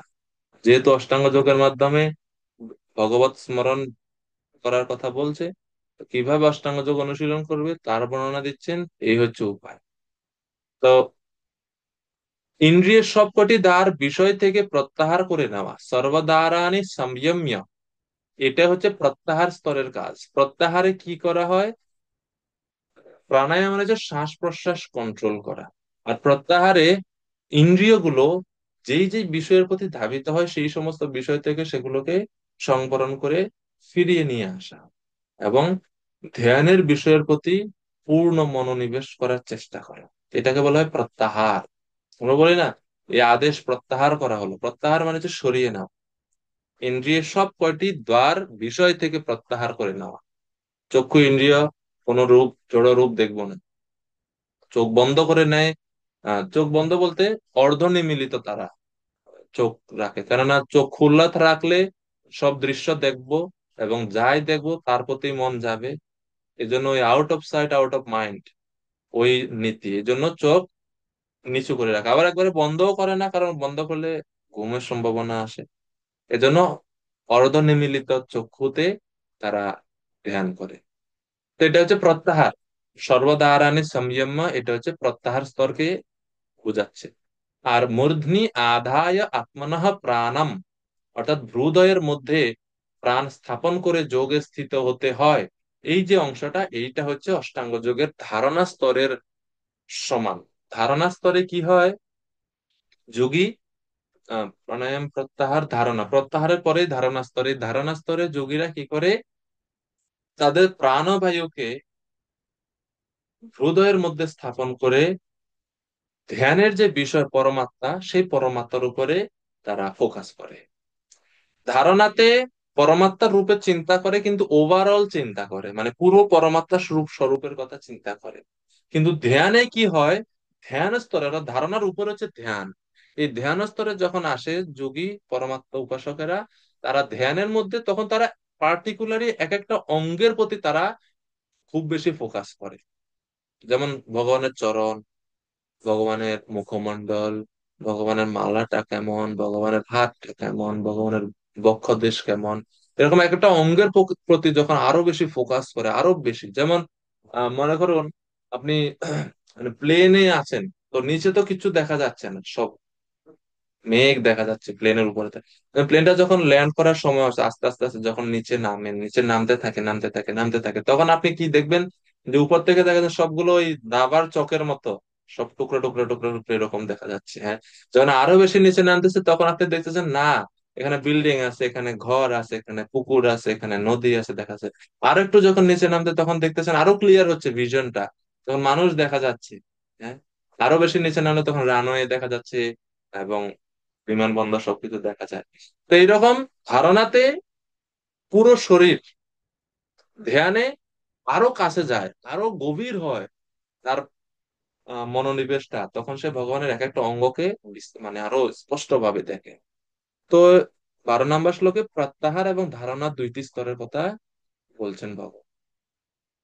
তো শিল প্রভুপাদ তাৎপর্যে এই যোগের পন্থার কথা বলছেন, যে ইন্দ্রিয়ের বিষয় থেকে ইন্দ্রিয়গুলোকে সংবরণ করে নেয়, এটাকে বলা হয় প্রত্যাহার। এই অভ্যাসকে বলা হয় প্রত্যাহার। ইন্দ্রিয়গুলো কি কি, চক্ষু, কর্ণ, নাসিকা, জিহ্বা, ত্বক, এই জ্ঞান ইন্দ্রিয়গুলোকে সম্পূর্ণরূপে সংযত করে ইন্দ্রিয় সুখ ভোগ করার বাসনা দমন করতে হবে, এই হচ্ছে যোগীদের কাজ। এইভাবে মন তখন হৃদয়ে পরমাত্মা একাগ্র হয় এবং প্রাণবায়ুর মস্তকে ঊর্ধ্বারোহণ করে। প্রভুপাদ বলতে ষষ্ঠ অধ্যায়ে এই পদ্ধতির বিশদ বর্ণনা করা হয়েছে, কিন্তু এই যুগে এই সমস্ত অভ্যাস খুবই কঠিন। তাই প্রভুপাদ বারবার প্রত্যেক শ্লোকে দেখবেন, প্রভুপাদ যেখানেই যজ্ঞের কথা আসবে, প্রভুপাদ বলেন এই যুগের যজ্ঞ করা কঠিন, যোগ্য ব্রাহ্মণ নেই, শুদ্ধ উপাদান নেই, উপাচার পাওয়া যায় না, এজন্য একমাত্র যজ্ঞ সংকীর্তন যজ্ঞ।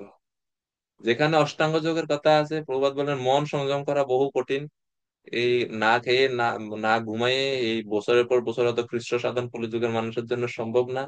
আমাদের উচিত মনকে কৃষ্ণের চিন্তায় মগ্ন করা, আহ, নির্বিশেষে বা পরমাত্মার রূপের প্রতি চিন্তা, মনকে নিবদ্ধ না করে কৃষ্ণের প্রতি মনকে নিবদ্ধ করাটা সহজ। এর ফলে অতি শীঘ্র এবং অতি সহজে আমরা ভগবত ভক্তিতে উন্নতি করতে পারি। প্রভুপাদের, যেহেতু শিল প্রভুপাদ হচ্ছেন যুগাচার্য, এই যুগের জন্য যেটা প্র্যাকটিক্যাল সেটা শিল প্রভুপাদ আমাদেরকে বলছেন। তো এরপরে 13 নম্বর শ্লোক, 13 নম্বর শ্লোকে বলা হচ্ছে যে এই যে প্রাণায়াম প্রত্যাহার করলো, এরপরে যোগী কি গতি লাভ করে।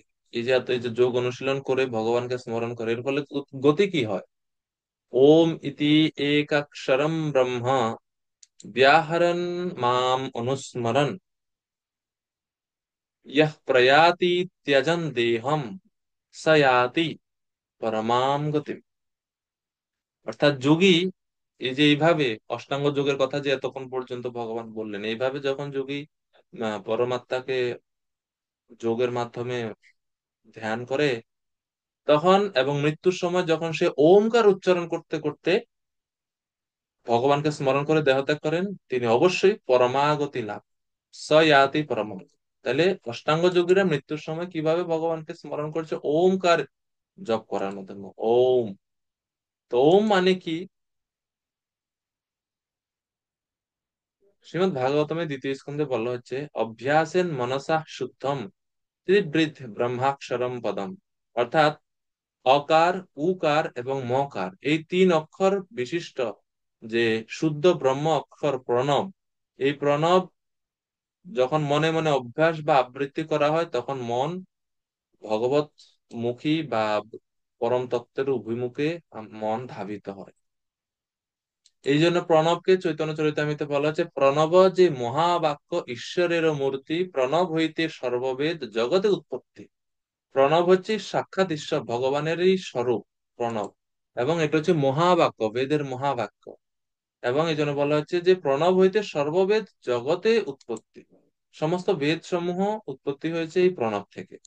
প্রণবের মাহাত্ম্য বা এই ওমকার, ওমকারকে বা বলা হচ্ছে প্রণব। এবং এই জন্য বলা হচ্ছে যে এই প্রণব বেদের নিধান স্বরূপ বা মহাবাক্য। প্রতি বৈদিক মন্ত্রের আদিতে নির্দেশ বা নিয়ম হচ্ছে প্রত্যেক বৈদিক মন্ত্রের আদিতে এবং অন্তে এই প্রণব নিহিত থাকে। প্রণব হচ্ছে ঈশ্বরের স্বরূপ বা ভগবানের স্বরূপ। কিভাবে প্রণব ঈশ্বরের স্বরূপ? জীব গোস্বামী আহ ভক্তি সন্দর্ভে শাস্ত্র থেকে শ্লোক উদ্ধৃতি করে বলছেন, অকারেণ উচ্চতে কৃষ্ণ সর্বলোকৈক নায়ক, উকারেণ উচ্চতে রাধা, মকারো জীববাচক। এই হচ্ছে ওমকারের অ, উ এবং ম এই তিনটির অর্থ। অকারেণ উচ্চতে কৃষ্ণ, অকার দ্বারা কাকে বোঝায়? কৃষ্ণকে বোঝায়, যিনি হচ্ছেন সর্বলোকৈক নায়ক, সমস্ত লোকের নায়ক। ওমকারে তিনটি অক্ষর থাকে, অ, উ এবং ম। অকারে কৃষ্ণ, উকারে শ্রীমতী রাধারানী, উকারেণ উচ্চতে রাধা, উকার দ্বারা শ্রীমতী রাধারানীকে ইঙ্গিত করে। আর মকার জীববাচক, মকার দ্বারা জীবকে বোঝায়, আমাদের। এই হচ্ছে ওম বা ওমকারের অ, উ, ম এই তিনটি অক্ষরের নিহিত অর্থ। এই জন্য এই ওমকারকে চৈতন্য চরিতামৃতে বলছে ঈশ্বরের স্বরূপ, প্রণব হচ্ছে ঈশ্বরের স্বরূপ।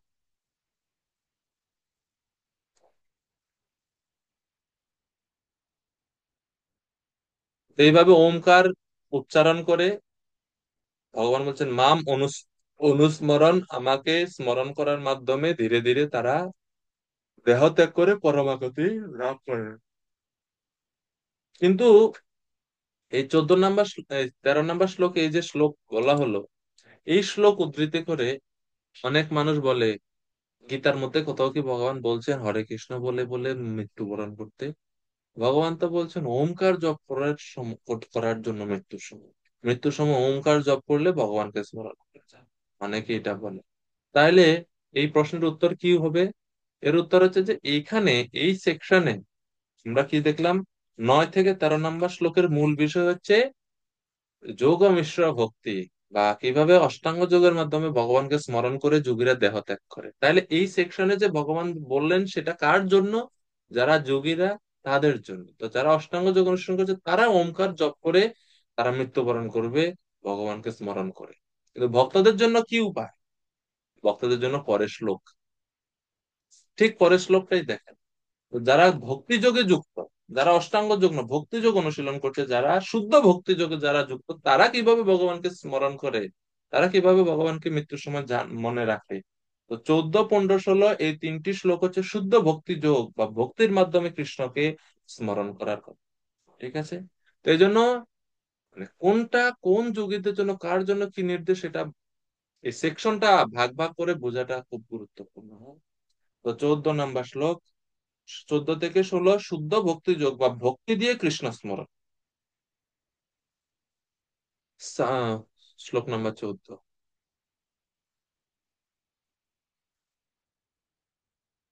অনন্যচেতা সততাম ইয়ো মাম স্মরতি নিত্যশা তস্যাহম সুলভ পার্থ নিত্যযুক্তস্য যোগিনা। হে পার্থ, আমি একাগ্র চিত্তে, যিনি একাগ্র চিত্তে কেবল আমাকেই নিরন্তর স্মরণ করেন, আমি সেই নিত্য যুক্ত ভক্ত যোগীর কাছে সুলভ।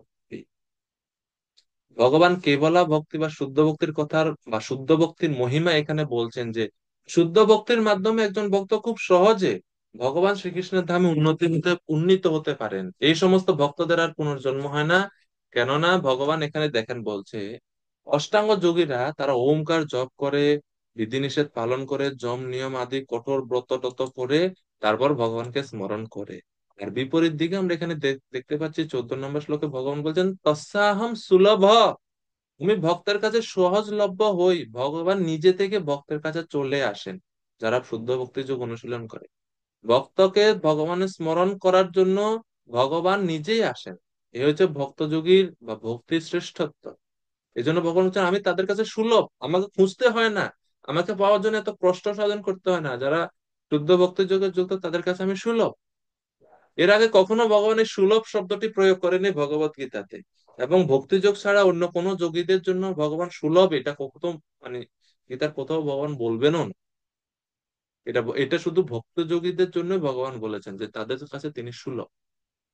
দেখেন 9 থেকে 13 নম্বর পর্যন্ত আমরা যে বর্ণনাটা দেখলাম, সেখানে আমরা দেখতে পেলাম যে তারা কত কঠোর বিধিবিধান, ব্রহ্মচর্য, এই সেই আসক্তি মুক্ত, বিতরাগ, ভয়ক্রোধ, কত কিছু করলো।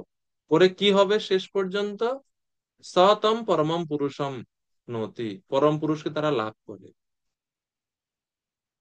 আর এই 14 নম্বরের পূর্বে বা 13 নম্বরের পূর্বে কাকে স্মরণ করতে হবে অষ্টাঙ্গ যোগে, কিন্তু এই ব্যক্তি কাকে সেই নির্দিষ্ট করে বলা হয়নি। কারণ অষ্টাঙ্গ যোগের মূল উদ্দেশ্য কিন্তু কৃষ্ণ না, অষ্টাঙ্গ যোগের মূল উদ্দেশ্য হচ্ছে পরমাত্মার স্বরূপ।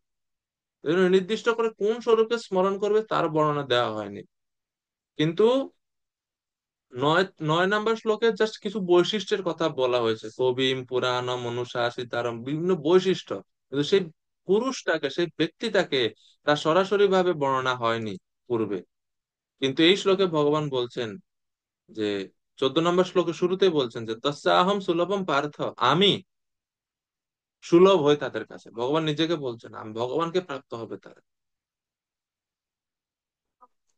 তাইলে এর মানে সিদ্ধান্তটা কি বা কি শিক্ষা আমরা লাভ করতে পারি? যোগমিশ্র ভক্তির মাধ্যমে একজন যোগী যা কিছু লাভ করেন, একজন ভক্ত এর চেয়েও আরো বেশি কিছু অতি অল্প সময়ের মধ্যে লাভ করতে পারে। ঠিক আছে, এটা হচ্ছে ভক্তি যোগের মাহাত্ম্য, ভক্তি যোগের বিশেষত্ব। তো শিল প্রভুপাদ তাৎপর্যে ব্যাখ্যা করছেন কিভাবে ভক্তি যোগীর সাথে অন্যান্য যোগীদের পার্থক্য রয়েছে, মানে অন্য সমস্ত যোগীদের সাথে ভক্ত যোগীর কি কি পার্থক্য বা ভেদ রয়েছে। প্রভুপাদ বলছেন যে শুদ্ধ ভক্ত যোগী হচ্ছে অনন্য চেতা, শ্লোকে বলা হয়েছে অনন্য চেতা সততম। ভক্তি যোগী অনন্য চেতা। আর যারা কর্মী জ্ঞানী যোগী তারা অনন্য চেতা নয়। কর্মীরা ইন্দ্রিয় উপভোগের বাসনা করে, অনন্য চেতা মানে অন্য কোনো বাসনা নাই। অন্য কোনো বাসনা নাই মানে ভক্তের কৃষ্ণ সন্তুষ্টি ছাড়া অন্য কোনো বাসনা নাই। কিন্তু কর্মীদের ইন্দ্রিয় সুখ ভোগের বাসনা থাকে, জ্ঞানীদের জড়বন্ধন বা দুঃখ কষ্ট থেকে মুক্ত হওয়ার বাসনা থাকে, যোগীদের যোগ বল বা যোগ সিদ্ধি পাওয়ার বাসনা থাকে। শুদ্ধ ভক্তদের কৃষ্ণ ভক্ত নিষ্কাম অতএব শান্ত, ভক্তি মুক্তি সিদ্ধি কামী সকলেই শান্ত। ভক্ত কিছু নাই, শেষ একটা বাসনা আছে, ভগবানের সন্তুষ্টি বিধান করা। আর এই যে ভগবানের সন্তুষ্টি বিধান করার যে বাসনা, এটা কোনো বাসনার বলে ধরা হয় না, কারণ এটা তার নেচার, এটা তার স্বভাবই। এটা অন্য কোনো কিছু না, তার থেকে আলাদা কিছু না, কারণ যেহেতু সে হচ্ছে কৃষ্ণ দাস, তো দাস হিসেবে প্রভুর সেবা করাটা স্বাভাবিক। এটা এটা কোনো বাসনা না, ঠিক আছে? এটা কোনো এক্সট্রা কিছু চাচ্ছে এরকম কিছু না। তো এই জন্য ভক্ত হচ্ছে অনন্য চেতা। তো শিল প্রভুপাদ এইভাবে পার্থক্য দিয়েছেন তাৎপর্যে, যে শুদ্ধ ভক্তির সঙ্গে বা ভক্ত যোগীর সঙ্গে অন্যান্যদের কি পার্থক্য আছে। তো এটা একটা ছোট্ট হোমওয়ার্ক থাকবে আপনাদের আগামী দিনের জন্য। What is the difference between A devotee and the follower of other yoga system, বা ভক্ত যোগীর সঙ্গে অন্যান্য যোগপন্থা অনুশীলনকারীদের কি পার্থক্য আছে, তার একটা সুন্দর বর্ণনা আপনারা এই তাৎপর্যের ভিত্তিতে দিবেন। একজন শুদ্ধ ভক্ত যোগীর বা ভক্ত যোগীর সঙ্গে কর্মী জ্ঞানী যোগী অর্থাৎ অন্য সমস্ত যারা যোগপন্থা অবলম্বন করে তাদের কি পার্থক্য। তো প্রবাদের শ্লোকের মানে শব্দগুলোকে ব্যাখ্যা করছেন তাৎপর্যে বিস্তারিত ভাবে। আহ স্মরতি নিত্যশ, এই সম্বন্ধে প্রভুপাদ শেষ দিকে সততম অনন্য চেতা সততম, একাগ্রচিত্তে সতত মানে নিরন্তর, ইয়মাম স্মরতি, যিনি আমাকে নিত্যসহ মানে নিয়মিত ভাবে স্মরণ করেন। আর এটাই হচ্ছে কেবলা ভক্তি বা শুদ্ধ ভক্তি। শুদ্ধ ভক্তির সংজ্ঞাতে রূপ গোস্বামী বলছেন, অন্যাভিলাষিতা শূন্যম জ্ঞান কর্মাদ্যনাবৃতম আনুকূল্যেন কৃষ্ণানুশীলনম ভক্তির।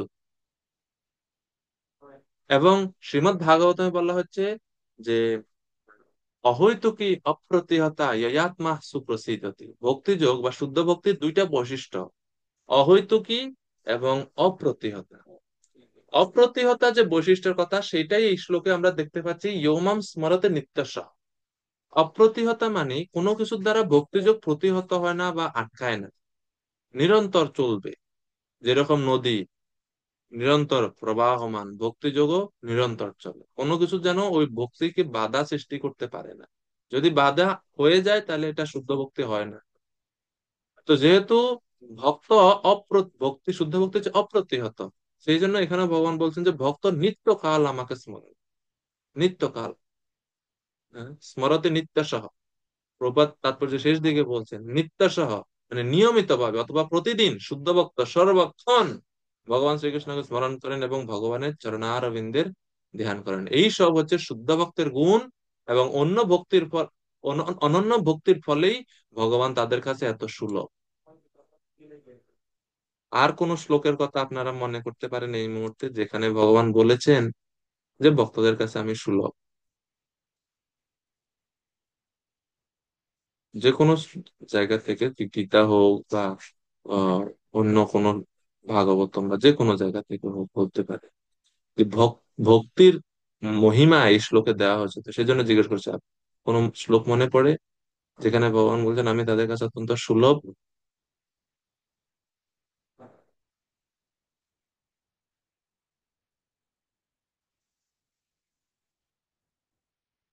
আচ্ছা, একটু হিন্দি ব্রহ্মসংহিতাতে এরকম একটা মন্ত্র আছে, একটা শ্লোক আছে। হরি জগদীশ্বর প্রভু, বলুন প্রভুজি। ভগবতের একটা শ্লোক আছে, সুলভম দুর্লভম, এরকম একটা শ্লোক আছে রে।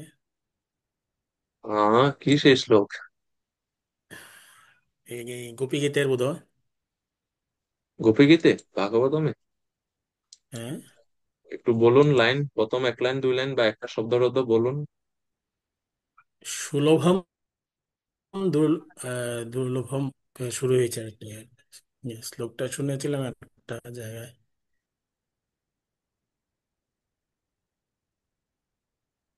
ভগবান ব্রহ্মসংহিতায় একটা এইটাতে বলা হয়েছে মানে পরিষ্কার, হুম, ভগবান ভগবান একদিকে সুলভ আবার একদিকে দুর্লভ, এই মেন কথাটা আর কি। এই যাই হোক, আমার শ্লোকটাতে তো এরকম খেয়াল বলেছে আর কি। হতে পারে। আহ, আমার যেটা এখন মনে পড়ছে ব্রহ্মসংহিতায় ব্রহ্মাজি বলছেন, বেদে সুদুর্লভমদুর্লভমাত্ম ভক্ত গোবিন্দমাদি পুরুষম তমহম ভজামি। বেদেশু দুর্লভম, যারা বেদ মার্গ অবলম্বন তাদের পক্ষে ভগবান দুর্লভ। অদুর্লভম ভক্ত, আবার অদুর্লভ আমি তাদের কাছে যারা আত্মভক্ত, আমার ভক্ত, তাদের কাছে আমি অদুর্লভ। তাহলে অদুর্লভ মানেই তো সুলভ, তাই না? অদুর্লভ মানে তো সুলভ। হুম। তো এই যে হ্যাঁ, হ্যাঁ।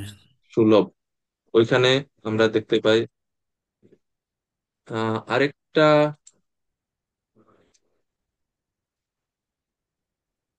আর কোথাও আছে কি?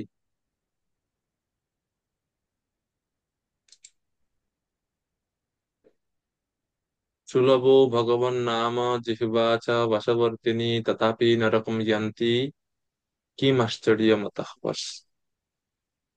সেখানে বলেছে সুলভ ভগবান নাম, ভগবানের নাম কত সুলভ। এবং ভগবানের নাম নেওয়ার জন্য যে জিহ্বার দরকার হয়, যে অঙ্গের দরকার হয়, সেটা হচ্ছে জিহ্বা, সেটাও কোনো সময় ক্লান্ত হয় না। দেখবেন মানুষ সমস্ত ইন্দ্রিয়গুলো ক্লান্ত হয়ে যায়, কিন্তু ভগবানের নাম নেওয়ার জন্য যে অঙ্গটা দরকার হয়, জিহ্বা, এটা ক্লান্ত হয় না। এটা মৃত্যুর আগ পর্যন্ত এটা নড়ে। তো বলছে শ্লোকে যে সুলভ ভগবত নাম, ভগবানের নামটা সুলভ, কিনতে হয় না। কেউ বলবে না এই 1 কেজি হরিনাম 500 টাকা, 1000 টাকা, নাই। এমন না যে বাংলা নাম 500, ইংরেজি নাম হলে 1000, না। ভগবত নাম সুলভ, ভগবত নাম সুলভ। আর এই নাম নেওয়ার জন্য যে অঙ্গের দরকার হয়, সেটাও আমাদের বশীভূত, মানে আমার কন্ট্রোলে আছে এটা। ঠিক আছে, যে আমার জিহ্বা তো আমার কন্ট্রোলে। কেউ তো আমার হাত বেঁধে রাখতে পারে, কিন্তু জিহ্বা তো আর আটকে রাখতে পারে না। এটা এটা এটা খুবই শক্তিশালী, এটা মৃত্যুর আগ পর্যন্ত এটা চলে। তো সুলভ ভগবান নাম জিহ্বা চা বশবর্তিনী, কিন্তু দুঃখের বিষয়টা হচ্ছে এটা, তথাপি নরকম ইয়ান্তি, কিন্তু তারপরেও এত সুযোগ থাকা সত্ত্বেও জীবেরা নরকে যাচ্ছে। আর বলছে এটাই হচ্ছে সবচেয়ে বড় আশ্চর্য। কিম আশ্চর্য মত পরম, এর থেকে বড় আর কি আশ্চর্য হতে পারে? এর থেকে আর বড় কি আশ্চর্য হতে পারে?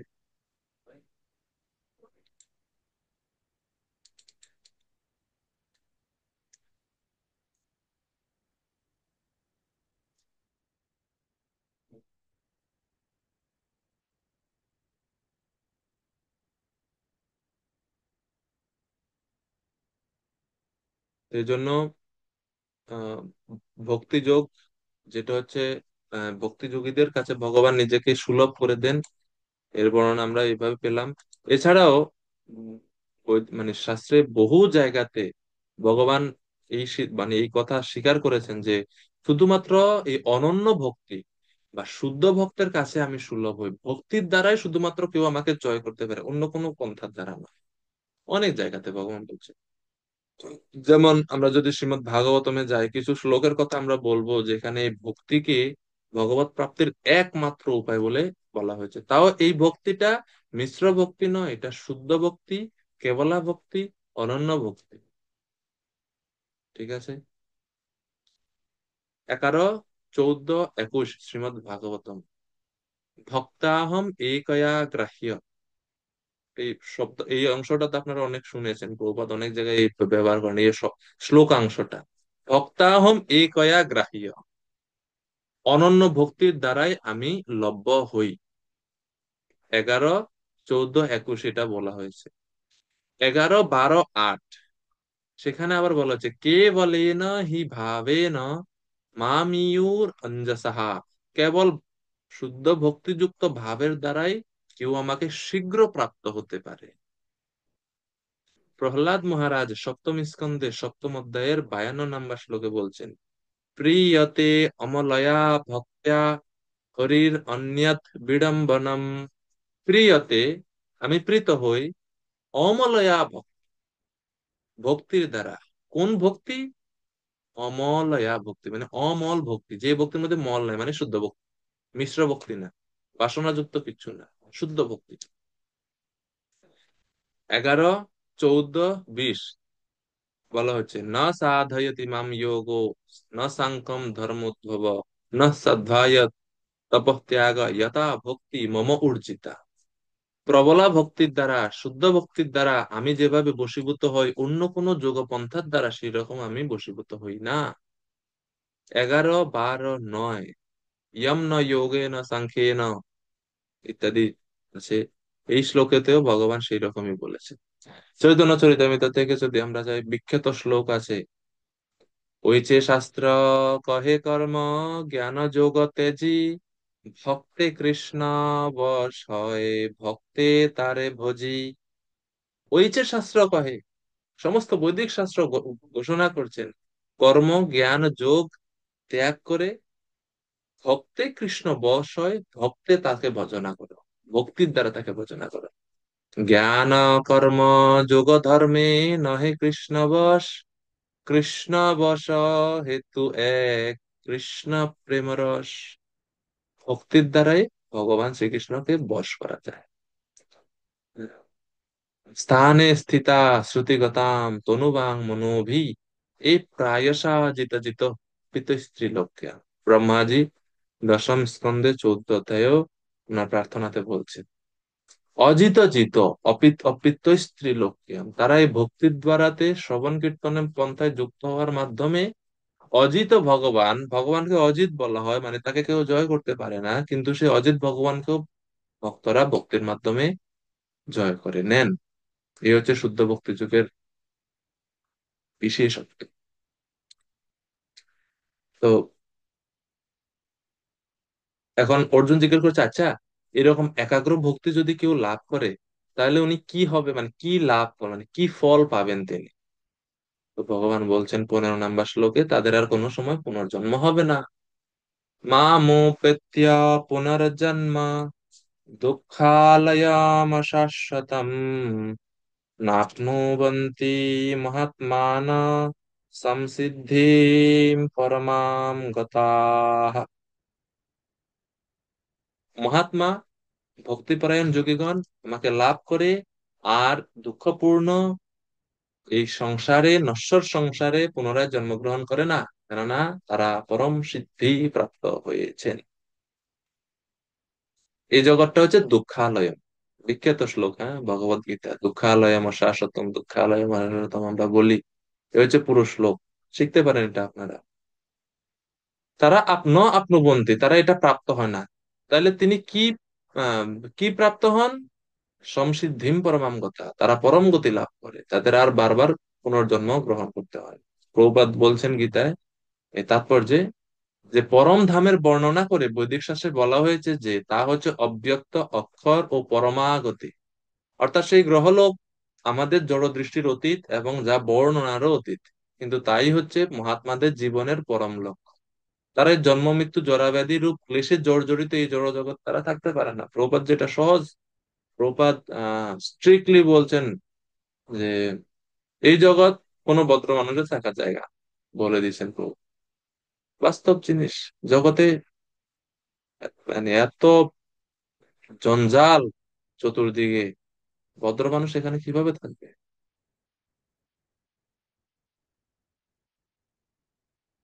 আসলে জঞ্জাল আপনারা বুঝবেন না ততক্ষণ পর্যন্ত যতক্ষণ না পর্যন্ত আপনি জঞ্জাল থেকে বের হতে চেষ্টা করবেন। ঠিক আছে?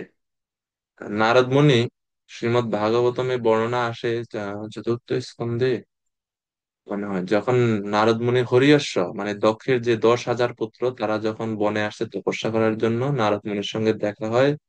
নারদ মুনি চিন্তা করলে এদেরকে আমি কিভাবে মুক্ত করতে পারি, বৈরাগ্য কিভাবে তাদেরকে আমি শিক্ষা দিতে পারি। তো তিনি কিছু প্রশ্ন করেছেন নারদ মুনি তাদেরকে, হরিয়শ্ব 10,000 পুত্র দক্ষে অনেকগুলো প্রশ্ন করেছেন। তার মধ্যে একটা প্রশ্ন বলছেন যে তোমরা কি জানো এই পৃথিবীতে একটা নদী আছে, এই নদীটা উভয় দিকে প্রবাহিত হয়, আর নদীর মাঝখানে স্রোত কম কিন্তু কিনারের দিকে স্রোতটা বেশি। জানো এই নদীর সম্বন্ধে? এই যে নদীর সম্বন্ধে না জেনে তোমরা কি তপস্যা করতে আসছো, কি সিদ্ধি লাভ করবে তুমি? আপনারা জানেন? আপনাদেরকে জিজ্ঞেস করছে, এরকম নদী দেখছেন কোথাও যে নদী উভয় দিকে মানে এদিকেও যায় আবার এইদিকেও যায়, দুই দিকে প্রবাহিত হয়? স্বাভাবিকভাবে আমরা এই পৃথিবীতে দেখি নদীর কিনারের দিকে স্রোত একটু কম থাকে, মাঝখানের দিকে স্রোত বেশি থাকে, কিন্তু এটা বিপরীত। মাঝখানে স্রোত কম, কিনারে স্রোত বেশি। কোন দেশে আছে, কোন উপমহাদেশে আছে এই নদী? এতটা কে বলতে পারে?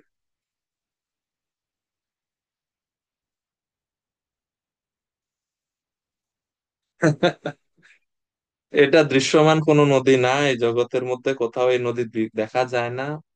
এই নদী বলতে ভগবান বুঝাইছেন আর নারদ মুনি বুঝাতে চাইছেন সেটা হচ্ছে মায়ারূপী নদী। এই নদীর নাম হচ্ছে মায়া। মায়া, মায়া সৃষ্টি এবং ধ্বংসের মাধ্যমে এই এই নদী প্রবাহিত হয়। এই জন্য বলছে উভয় পথে ধাবিত, মানে উভয় দিকে নদী প্রবাহিত হয়। সৃষ্টি একটা একমুখী, ধ্বংস এর বিপরীতমুখী। তো মায়া এই দুইটা কাজই করে। মায়া শক্তি বা ভগবানের যে বহিরঙ্গা শক্তি সৃষ্টি এবং ধ্বংস করে। তো এইটা হচ্ছে জড় জগতের এই নদী।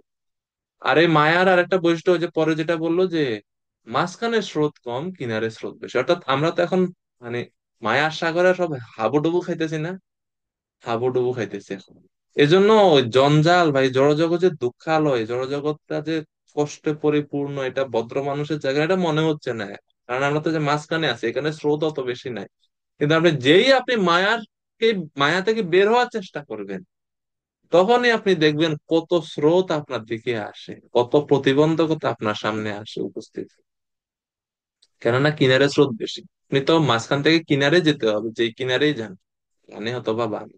উঠতে গেলেই তখন আপনাকে স্রোতের সম্মুখীন হতে হবে। সেই জন্য বলছেন যে মহাত্মারা এইখানে থাকে না। এর মানে জড় জগতে যারা থাকে সব হচ্ছে দুরাত্মা, শুদ্ধ ভক্তরা ব্যতীত, ভগবানের ভক্তরা ব্যতীত। আর সব হচ্ছে দুরাত্মারা এই জগতে আসে, বারবার করে আসে, যেমন আমি। তো এই জন্য ভগবান বলছেন মহাত্মা হতে হবে, মহাত্মা হওয়া উচিত আমাদের ভক্তি যোগ অনুশীলন করে। এই জগতের সকল লোকগুলোতেই পুনরাবৃত্তির সম্ভাবনা আছে, শুধুমাত্র যে এই ব্রহ্মাণ্ড এটা না।